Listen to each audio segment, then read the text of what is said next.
Thank you very much, and thank you very much again, Dr. TERZI. And this is really a timely topic for Japan. And when I was introduced by my METI colleague, your books, and you, of course, I thought that this is a book which we should share among Japanese, because again, this is really the timely topic for all the Japanese and also Japanese government and Japanese companies.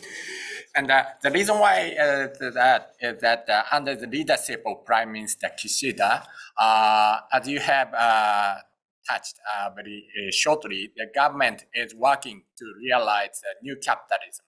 And while capitalism is so far has played a role of the driving force for growth, it has also produced kind of adverse effects, such as widening gap between rich and poor and the climate change problem.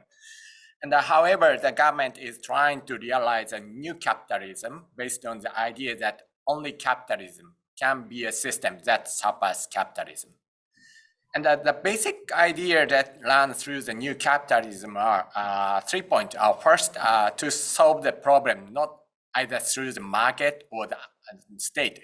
This is a discussion always we have done, which is better, whether we depend on the market or the state.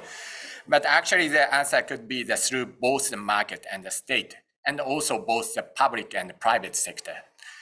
And the second point is that creating new markets through solving social challenges such as the climate change issue.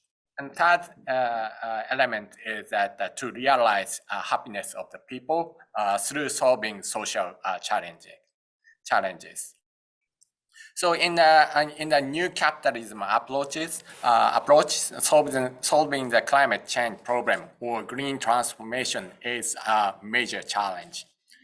And this is why I am now also myself is tackling on this issue. And on the climate change issue, Japan has declared carbon neutrality by 2050 and set a 2030 target consistent with that carbon neutrality goal by 2050.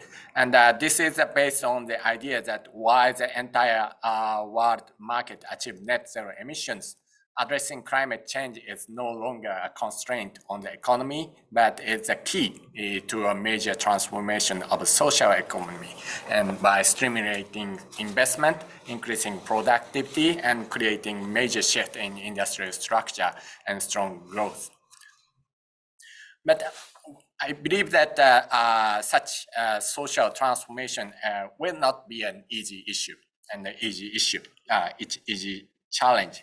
And Japan is currently discussing how to achieve the goal in each of its sector, and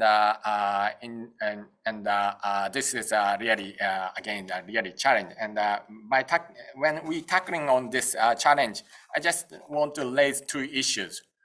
And the first is that Prime Minister Kishida has stated that the public and private sector will realize at least 150 trillion yen, which is closely $1 trillion US in new related investment over the next 10 years. And he has announced that the government intends to provide support in the amount of 20 trillion yen, which is closely $0.2 trillion US. And he also indicated that the government would consider issuing new government bond, which is GX Economic Transition Bond, as a source of funds for this purpose. And we believe that the key is how these financial resources can be channeled into the investment that will lead to growth. And also, naturally speaking, the transition will also require a shift in industrial structure, which in turn will require a shift in labor force. This is a discussion which you have already addressed. And unless we address that pain associated with such structural shift in industry and society, we will not be able to reach a social consensus on climate change. And second thing is that Japan must also take the lead in international rule making in conjunction with domestic investment. It has been said that Japan sometimes wins on technology but loses on competition. And the EU, to which Mr. TERZI belongs, is recognized as a very good at making such rules. And for example, recently, green steel or net zero steel are required and widely discussed, but the definition and measurement method differs among countries. So depending on such definition or methodology, it could be considered both disadvantage and advantage, no matter how good that technology is. So in addition, as Dr. Terzi has said, that the carbon border adjustment mechanism may also be described as a competition or of the rule over the system. So this is my comment, and because matter of time, I think there are many good questions. I stop here, so I think I'm looking for a good discussion among participants. Thank you very much.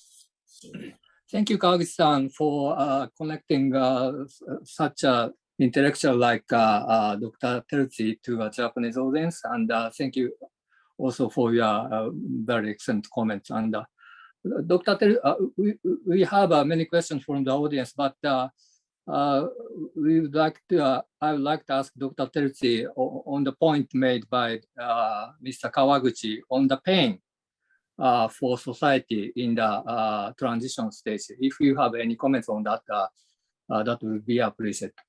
No, I mean, perhaps more than an answer, because it is a real and complex and multifaceted problem. I take it as an opportunity to make a clarification, which is the fact all of what I've told you is not meant to wash away the challenges or the difficulties of this transition. I don't want to pretend that, you know, it's all easy and therefore you just have to read through my book and the solution to everything is in there. It's not. I'm just giving you let's say a broad framework of what I see as a long-term sense of direction of how this will all play out. That doesn't mean that in the day-to-day, there's not going to be challenges. It's not going to be a challenge for workers that are going to need some retraining. It's not going to be a challenge for people who are going to have to change some of their habits, and they're not going to be happy about that. That is not going to be a challenge for companies that are going to have to reinvent completely production processes. So it is absolutely a challenge, and I don't want to downplay this at all. But what I'm saying is that we are doing all this, and if we do this and we do it well, there is a greener, brighter, better future ahead of us.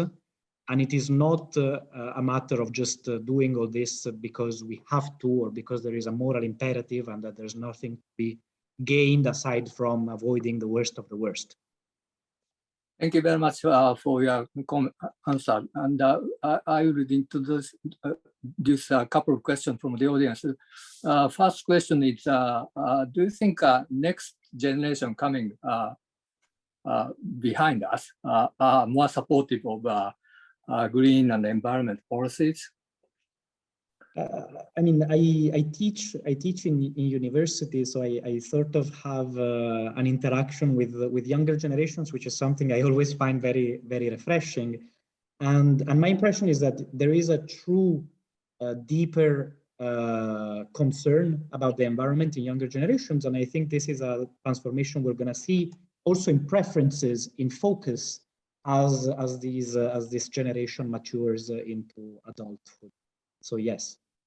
Thank you very much. And the next question is, in your book, you mentioned the global climate trilemma. If you could share your view on that, that would be helpful. I'm glad somebody has read my book, and so I'm very happy with that. What I try to say there, it is a bit of a complex, let's say, topic to attack in 1 minute. But what I'm trying to say there is that, in a way, we should expect most of the green transition to happen at the national level. And in a way, it links to the work of Dani Rodrik, Professor Dani Rodrik, who was my supervisor during the PhD. And so in a way, I've absorbed some of his thinking. And what I transform his critique of hyperglobalization to a critique of a hyper internationalism in the era of climate change. And so I don't think that there's going to be an ultimate treaty or a world government that is going to organize climate mitigation or climate efforts, but rather we're going to have to deal with a second best world, which is a sum of national efforts. And particularly so if we want to preserve our democratic, liberal democratic. Thank you very much. And maybe the last question, I need to pick up the last question. And in your view, what is the difference between the green technology and the past technology like digital and blockchain and etc.? Is there a big difference between the two? I think so. If there is one element, of course, I mean, innovation is innovation and it's broadly defined, and it serves, in my understanding of it, it serves some desires, needs or wants of people, and it meets the demand of people, making ideally their life better eventually, especially over the longer term or the longer term view. Perhaps the only difference I see between the two is that one is something nice to have, and the other is something that is going to have to happen, and it has to happen against a timeline that is given to us by climate science. And so while both of them might represent a sort of a complete transformation of society and the economy and so on, or have implications for wider society, the green transformation, and the reason perhaps why I'm so focused on it or so interested in it, is an industrial revolution against a timeline.